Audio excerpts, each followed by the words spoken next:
A paz do Senhor, povo lindo do Senhor Jesus Cristo.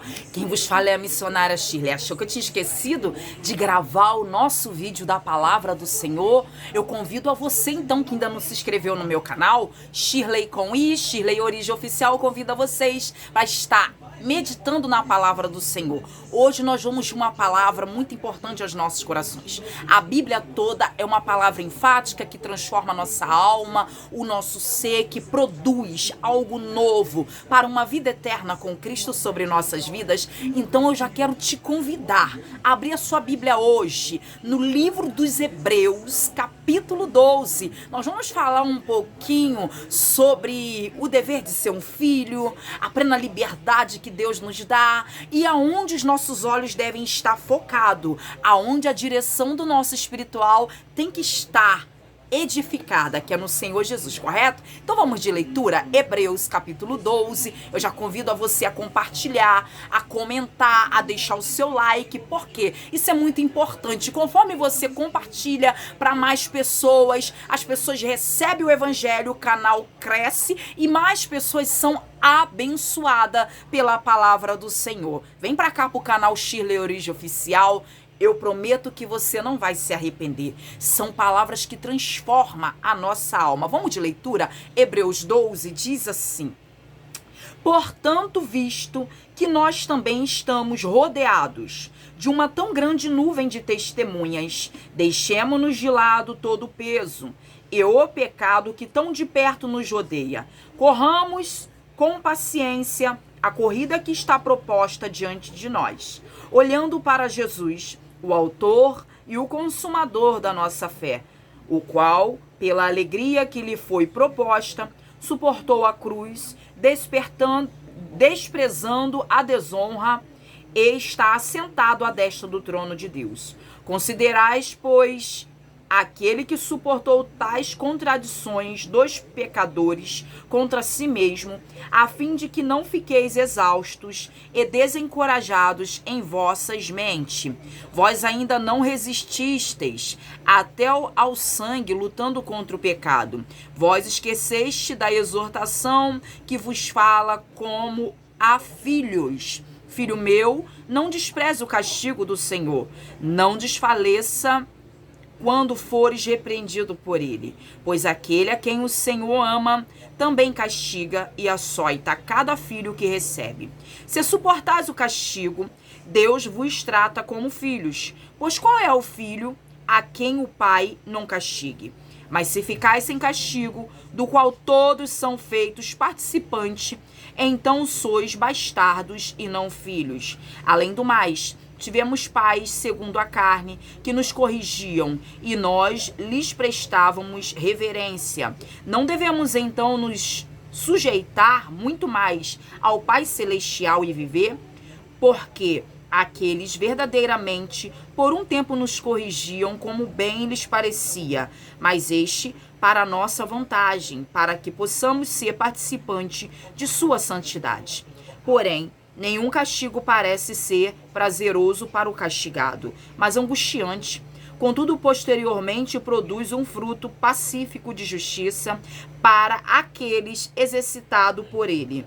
Portanto, levantai as mãos que se encontram cansadas, os joelhos fracos, e fazei caminho retos para os vossos pés, para que o que manqueja não se desvie para fora do caminho, mas que seja curado.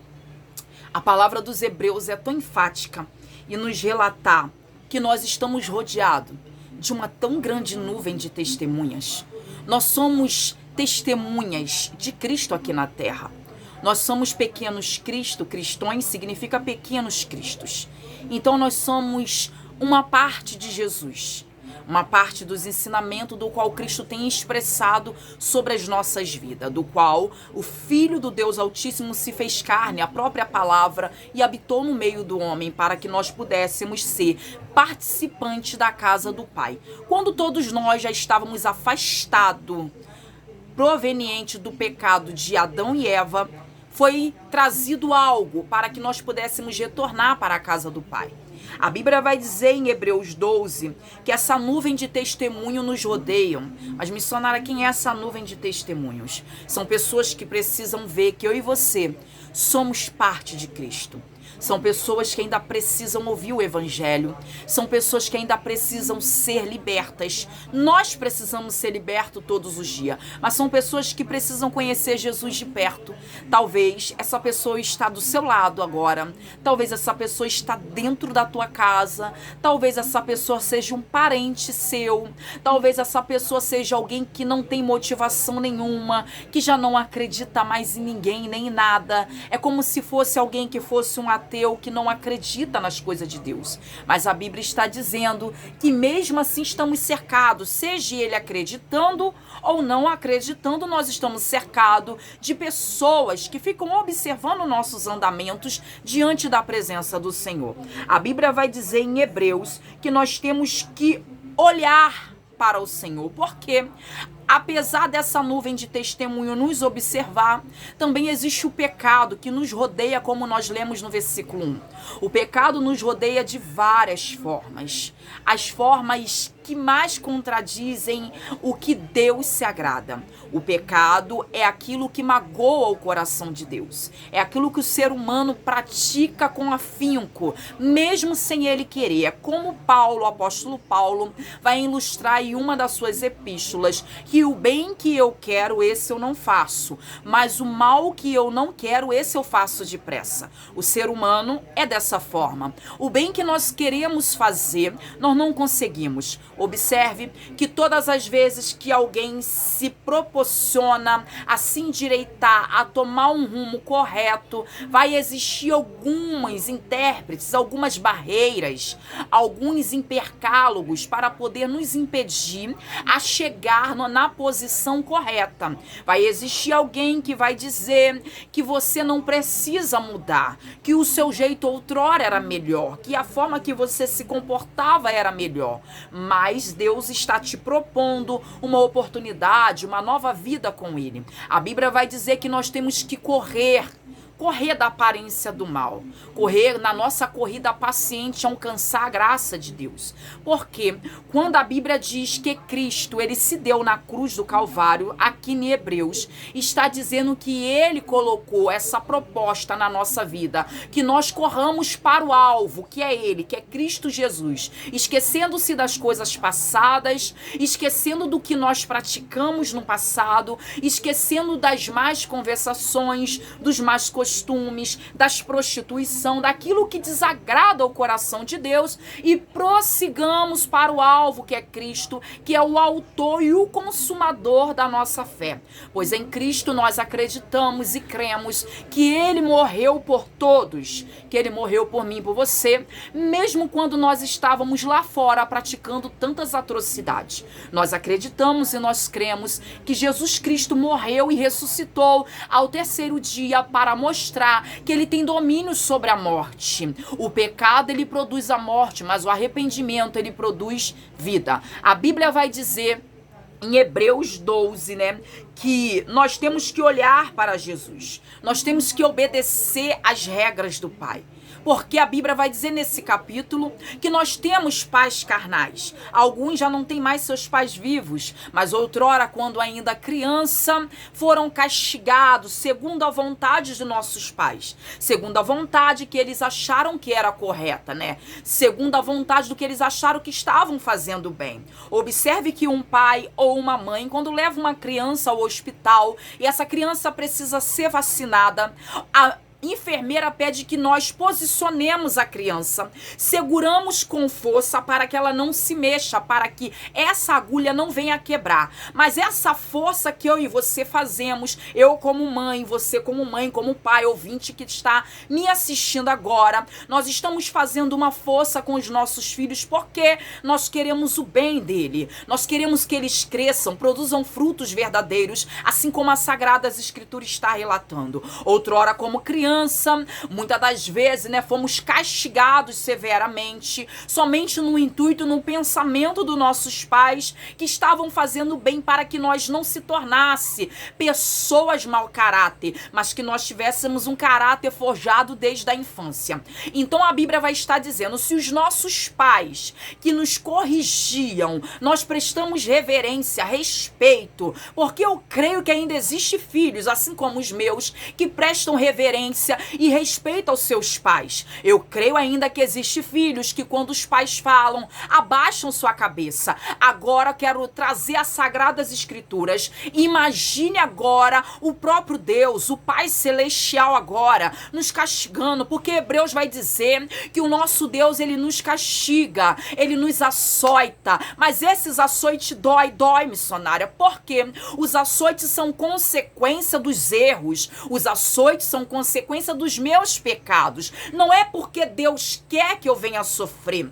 Para quem está sendo castigado, sei que não é fácil, produz um sentimento de angústia, um sentimento de fraqueza, um sentimento de onipotência, um sentimento de desespero, mas o sentimento que deve produzir é um sentimento de transformação, é um sentimento de uma nova criatura, é um sentimento renovado diante da palavra do Senhor. É Deus dizendo, quando eu te açoito, quando eu permito que você seja açoitado, quando eu me levanto com a minha ira, como eu me levantei no passado, é porque eu quero te privar, eu quero te tirar do caminho torto que você está andando. E nós, como filhos, muitas das vezes nós não entendemos, se perguntamos, Deus, por que eu estou passando por isso? Eu sei que eu errei, mas por que eu tenho que passar por isso? A consequência do pecado, ela existe. A consequência dos nossos erros são reais. Deus nunca vai impedir que nós venhamos ter as consequências para que nós venhamos passar, porque nós temos que ter a consequência para que nós possamos observar aonde estamos errando, aonde precisamos acertar. Então o livro dos Hebreus está nos ensinando que nós temos que ter reverência maior ainda com o nosso Deus. Como hoje está difícil, pessoas que dizem ter reverência e respeito com a palavra, com a presença de Deus, têm feito das coisas de Deus relaxadamente, têm feito as coisas de Deus de qualquer maneira. Hoje professar uma verdade parece que é algo assim, maldição, parece que é algo de outro mundo, porque as pessoas estão acostumadas a viver uma fantasia, a viver uma Sagradas Escritura fantasiada, e não a Sagradas Escritura verdadeira, que Deus é Pai e que Ele corrige. E quando Ele corrige é para nos direcionar ao caminho correto. A Bíblia vai dizer ainda em Hebreus, considerai, pois, aquele. Nós temos que considerar o sacrifício que Cristo fez por mim e por você. Nós estamos esquecendo de considerar, de sentir o que Cristo sentiu por mim e por você. Eu aprendi desde o começo da minha caminhada, que todas as vezes que eu fico remoendo o pecado que eu já pratiquei no passado, todas as vezes que eu fico trazendo para mim a culpa, eu estou condenando Jesus novamente. E nós sabemos que a condenação de Jesus foi dura. A condenação de Jesus foi algo sofredor demais que nenhum ser humano na face da terra suportaria. Então Hebreus está dizendo que nós temos que considerar, pois aquele que suportou tais contradições por causa dos pecadores contra si mesmo, ele suportou ser chamado de filho de Belial, ele se importou ser chamado, ele suportou a cruz do Calvário, a zombaria, os deboches, alguém dizendo que ele era Beelzebu, Deus dos demônios. Ele suportou calúnias, afrontas por causa de mim, de você. Ele suportou a chibatada, ele suportou os pregos furando sua pele e seu corpo, ele suportou a coroa de espinho penetrando sobre a sua cabeça até descer o sangue pelo seu rosto. Ele suportou antes da cruz suar gota de sangue no Getsemane, somente para poder sentir, somente para poder fazer com que eu e você não viéssemos sentir o peso da onde o inferno já estava preparado para mim, para você. Ele suportou tudo isso para nos trazer a libertação. E hoje nós já estamos sendo purificados, libertos pela palavra, mas queremos voltar no jugo, assim como Gálatas 5 vai dizer que nós já estamos livres. Mas quantos querem voltar para o jugo da lei? Preferem obedecer a palavra de homens do que obedecer a palavra de Deus. Prefere dizer que prefere ir lá e falar para o homem o que está acontecendo do que dizer para Deus. É momento de eu e você se despertarmos, assim como o apóstolo Paulo vai dizer em Gálatas que eles viviam um evangelho mentiroso, mas que o evangelho genuíno, o evangelho verdadeiro agora estava sendo pregado e que eles não podiam se esquecer que o evangelho de Cristo desceu sobre os Gálatas. Então que neste dia de hoje, o evangelho de Cristo, o evangelho que é sofredor sim, mas que tem um galardão, tem a alegria eterna para mim, para você. É um evangelho que sangra sim, é um evangelho que açoita, como Hebreus está dizendo, que Deus açoita, mas os açoites não é porque Deus quer nos açoitar, é por causa dos nossos pecados. Então a permissão de Deus é essa. O pecado faz separação do homem com Deus. Então é momento de eu e você entendermos que o evangelho não vai amassagear as coisas erradas. O evangelho não vai tampar a visão para aquilo que está incorreto ao trono de Deus. O evangelho vai professar a verdade. Ainda que assim como eu, você se sinta sozinho. Ainda que assim como eu, você seja atingido. Ainda que assim como eu e milhares de pregadores, milhares de servos do Senhor que têm ministrado a palavra do Senhor com afinco, sem ter medo de ser abandonado, sem ter medo de ser humilhado, sem ter medo de ser jogado para fora, ainda assim vai produzir um fruto. E nós precisamos continuar esse evangelho que produza fruto aos corações, que traga almas para o altar do Senhor, que tragam vidas para povoar o céu. Vamos esvaziar o inferno e vamos povoar o céu. Não se incomode se a sua igreja esvaziar por causa da verdade. Entenda que no momento que esvaziar, Deus vai trazer um rebanho mesmo que saiu, mas vai trazer um rebanho limpo, um rebanho puro, um rebanho que agora entende que a palavra que foi lançada, os açoites que foi lançado, porque a palavra é como uma espada de dois gumes que penetra até a divisão da alma e do espírito. Então nós temos que entender que quando ela penetra, ela fere, mas quando ela fere também, ela cicatriza e nos torna pessoas aprovadas e agraciadas por Deus em nome de Jesus. Você que gostou, compartilhe esse vídeo. Vou estar anunciando mais vídeos. Peço perdão, esses dias não tenho anunciado, mas eu sou grata a você que já é inscrito no meu canal. Sou grato a você que tem assistido, que tem comentado. A você também que não comenta, mas assiste e tem recebido, porque aqui o intuito não é a fama, aqui o intuito é ganhar almas para o reino. Esse é o meu intuito e eu espero que esse seja o seu. Receba no nome de Jesus.